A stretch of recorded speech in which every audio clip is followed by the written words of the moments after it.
Fi żmien li ġej se tibda konsultazzjoni pubblika dwar riforma fis-settur tal-qorti tal-familja. Dan hekk kif għaddejja ħidma dwar rakkomandazzjonijiet immirati biex jtejbu dan is-settur tant importanti. Ħabbar dan il-Ministru għall-Ġustizzja Jonathan Attard fil-Parlament meta kien mistoqsi mill-wib tal-Gvern Naomi Kakija.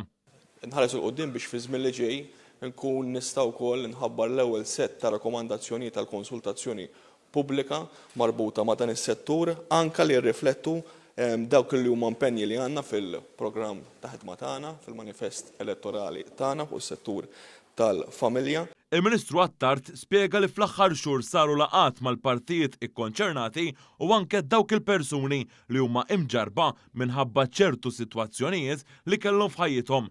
Ma' dawn kien hemm ukoll ħidma mal-Ministeru għall-Politika Soċjali li huwa responsabbli mill-familja. Il-pass li jmiss huwa li dan kollu b'xi mod ieħor jiġi rifless f'riforma leġislattiva fl-aħħar mill-aħħar irid tit ikun hemm intervent leġislattiv fuq diversi oqsma biex naraw illi din is-sitwazzjoni, din ir-riforma twassal għal frott mixtieq. Dr. Attard sostna li din ir-riforma hija importanti biex ikompli jiġi msaħħaħ dak li se jkun rakkomandat u tagħti opportunità li ssaħħaħ il-qorti u anke permezz ta' strutturi speċjalizzati li waslu għal aktar effiċjenza.